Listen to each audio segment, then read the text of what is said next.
Hey y'all, I'm Dion Osborne, managing editor for the Black Wall Street Times, and I'm here with Joshua Harris Teal, a Democrat who's running for Oklahoma's 5th Congressional District. Josh, first of all, I want to say thank you for agreeing to this interview, and I just want to give you the chance to introduce yourself and talk about your background and your platform.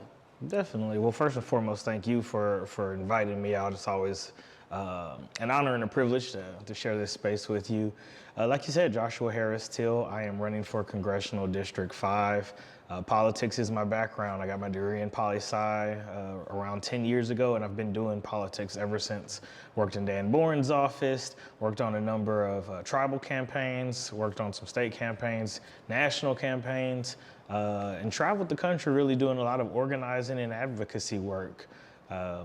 And the reason I'm running and the reason I did that work is because a lot of this is personal to me. My politics doesn't come from a place of me thinking that I know things better or hoping that I have the answers. It's being in situations where legislation has affected me personally. And so I think back, one of my main talking points or one of my main running points is healthcare. When my mom got cancer, she lost her job because she couldn't work. And it was the Affordable Care Act and the fact that pre-existing conditions didn't prohibit her from being insured, that she was able to actually continue on with her same doctor. You know, that talking point that we heard all the time from Barack Obama when he was president, that was the reality for her.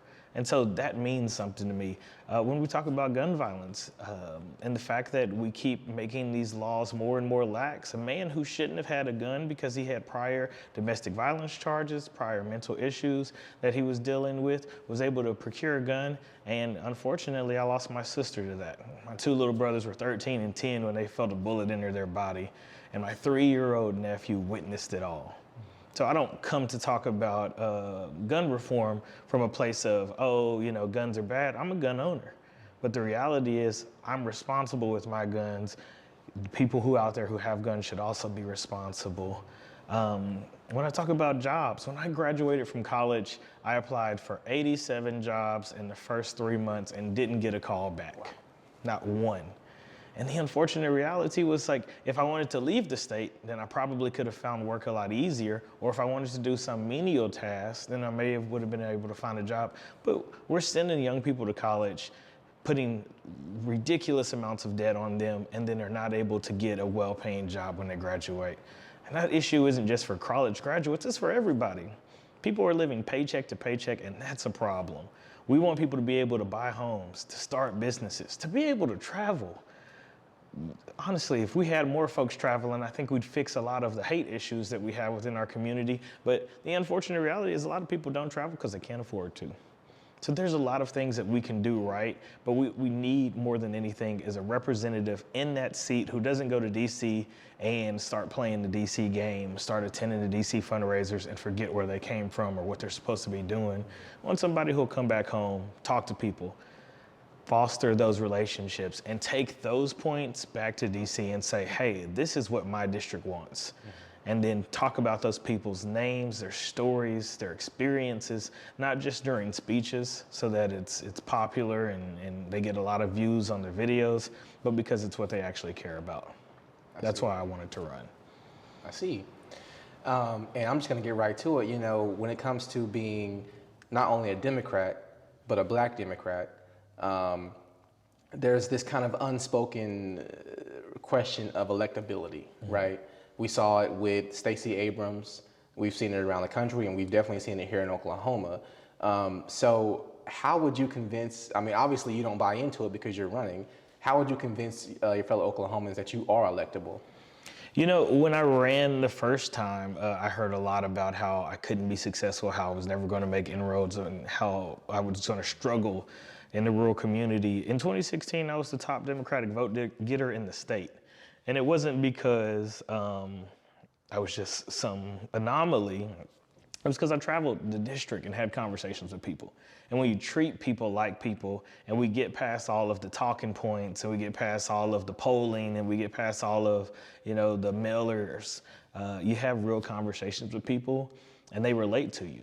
My experience isn't unlike most Oklahomans' experience. We grew up with a mom who worked our butt off, but we didn't have the means to be super successful. Ended up going to college, not on a scholarship, was able to make it through in a couple of years and started working. I've done everything from sandblasting to working at the BOK Center to working in Times Square. And because I have had the experience of all of these different facets of my life, when I have conversations with people, I'm able to relate with them, but they're also able to relate with me and my story. Maybe they didn't work in DC, but maybe they were a server, right? Or maybe they did do some IT work, or maybe they did, janitorial work. And so they relate to my story because some part of my story matches up with them. I've never been too good to do anything, is what I always say. And I think that I'm not too good to do this job. It's a servant's role when you do it right. And I want to continue to serve the people. And I think that that message will be very well received by folks in the district.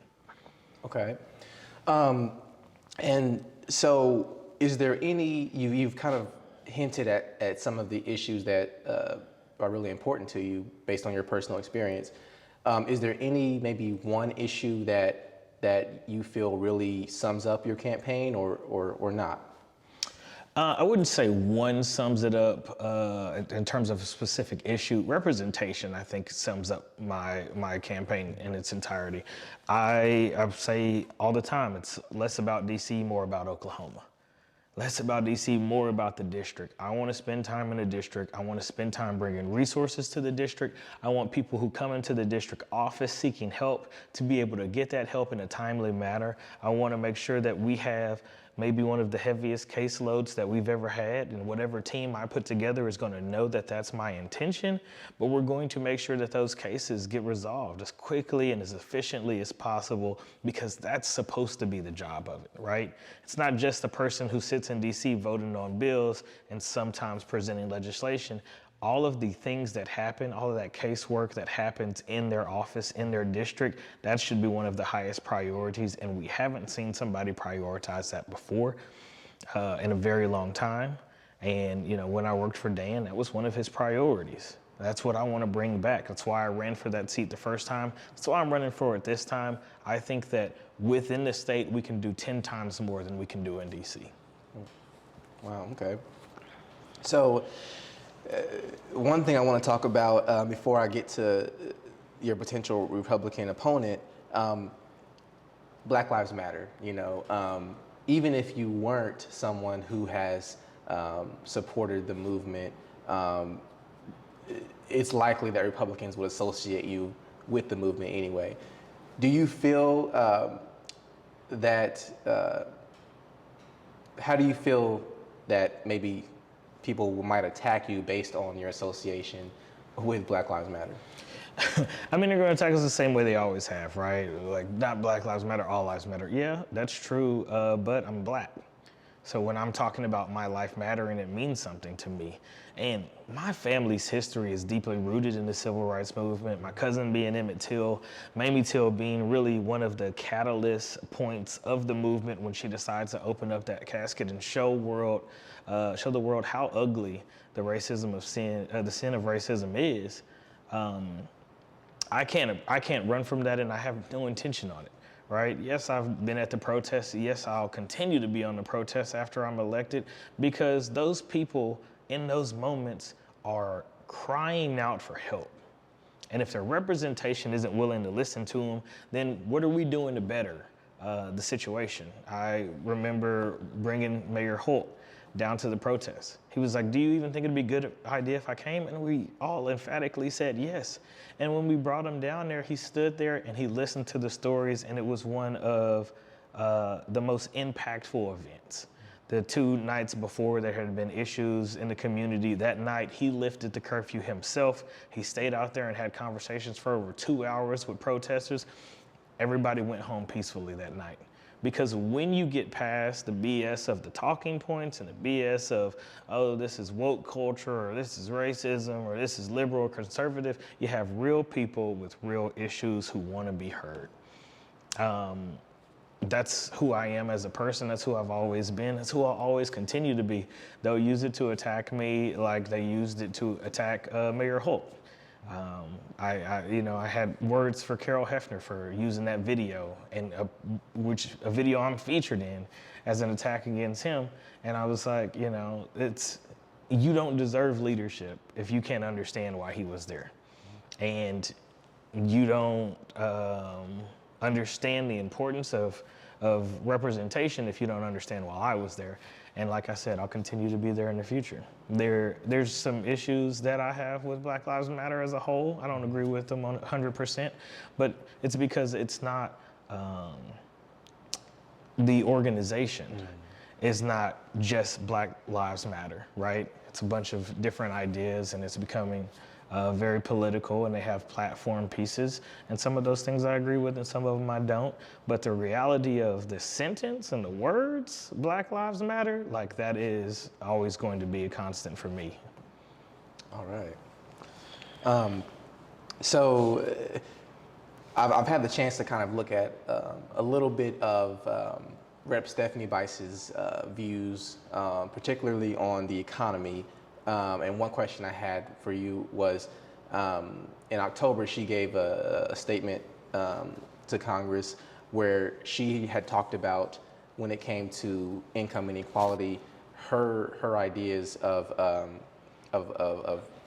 changing that disparity was really to get more people back to work. She feels like the disparity mostly comes from people not in the labor force. When it comes to economic inequality, we know that Black and brown people are more likely, right, to live in low income areas, to be passed over for certain jobs. What are some ideas you have to address economic inequality in your district? It's funny, one of Republicans' best talking points is we need to cut the red tape that exists, right? She mentioned regulations. Right.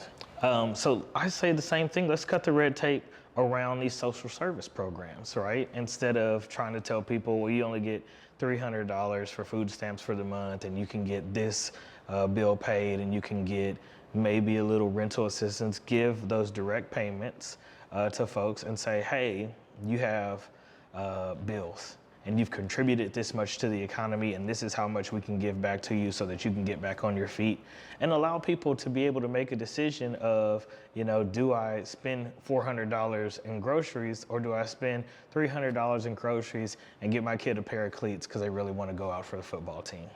That's not an option that we're giving people the trust to make. Right? When we invest in people being able to contribute in society, then they contribute. We've seen all of this money that we've given away to these corporations, all these tax cuts to the wealthy. We've thrown billions of dollars. We just gave $16 billion to Ukraine. The money isn't the issue, right? How we spend the money has always been the issue, and our unwillingness to bet on everyday average Americans to do the right thing is why we're in so many of these issues, right? People wouldn't have to sell food stamps if they had money to be able to afford to put gas in their car, right? Or they would be able to afford to pay their cell phone bill. Like, the issues and the everyday things that people are struggling with, they're struggling with them because we're putting all of these constraints, this red tape, these regulations on those social service programs. You want to get rid of inequality, invest in people. And when you do that investment, you'll always see dividends. We see it every time we do a stimulus package. Yeah. I definitely see your point on that. Well, I guess my only other question would be, if elected, you'd be the only Democrat in the congressional delegation from Oklahoma. How would you plan to work across the aisle with some of your colleagues on the GOP side? I think that it's interesting. I've had the opportunity to meet a lot of them, and I have a lot of friends who work in their offices. It's not as difficult, I think, as it may be now. Me and Mark Wayne will never get along, and that's just the reality of the situation. But he's running for another seat, so we won't have to work together anyway. But Congressman Cole is an amazing person who's done phenomenal things in his district and really cares about representation. Our views don't align, but we've got to sit down in DC and have conversations, and we had really great conversations. Frank Lucas, Congressman Lucas, one of the kindest persons you'll ever meet. Again, there might be a political, ideological difference there, but he is a genuine person. And so, I'm not as concerned about working with some of them as I would be with others. But for me, I've been working with congressional members for years now. And I think one of the unique perspectives and attributes I bring to this race is I'm not starting from ground zero when I get there. When I get to DC, I have a number of congressional folks who I am friends with. Got a number of people who work on a Hill that I've been friends with for all of these years. So there's connections there that are ready to go. I'm not starting bright-eyed and bushy-tailed trying to figure out how to make things work. I'm going into an atmosphere that I've been in before, that I have connections to, that I'll be able to have conversations with folks. And the folks who want to work, I will always be able to work with. Having a conversation with Kendra Horn last night, a lot of those folks, a lot of those Republicans that you might think would be very, very difficult to work with, they're down to have serious conversations. They understand when things are hard, but we also understand there's a lot of societal pressure being put on people to make them change from who they are. Stephanie Bice used to be a very moderate legislator, used to be very reasonable, and because she heard she had to be more Trump-like in order to get elected, that's what she did. And the unfortunate part of that isn't even that she became Trump-like, it's that she didn't stick true to who she was. And so I think I'll be able to stick true to who I am, and those who are up there doing the same thing will see that sincerity and that honesty, and we'll be able to have a great relationship. I see. Well, you got the floor. Is there anything else, anything at all that you want to add? This is going to be a very interesting year. Right, we got 2 Senate races. We got a gubernatorial race with the candidate who switched from the Republican Party to the Democratic Party. And I'm not sure who's going to be on the other side, but I know that in terms of myself, Kendra, and Joy, you got 3 different types of Democrats there, and I think that's in reality very representative of what that big tent party looks like. And I think we have the unique ability this go round to be able to do some really good things. Getting rid of Stitt is a priority, right? Making sure we don't put some irrational person in that Senate seat is a priority. And winning CD5 back after the way they chopped up the district is a priority. But I think that what's going to be very interesting about this race as we're moving forward and we're winning support and we're building our base is that there's that legal challenge that's happening around those maps. And if we see halfway through this campaign those maps change, then I think you'll see all of the GOP staring very intently at Oklahoma once again to make sure that they don't get embarrassed like they did in 2018. And I very much intend on handing them that embarrassment and doing some really great things for the people. What I'll tell you is this though, after we win, when we're doing great things, we'll come back, we'll have this conversation again. I invite you as well as everyone else to hold me accountable while I'm in that seat. It doesn't just belong to me, it belongs to all of us. And so we're gonna do some great things if we do it together. Well, it sounds good. I appreciate it, Josh. And I'm gonna hold you to that interview after you win. You got it, boss. All right, appreciate it.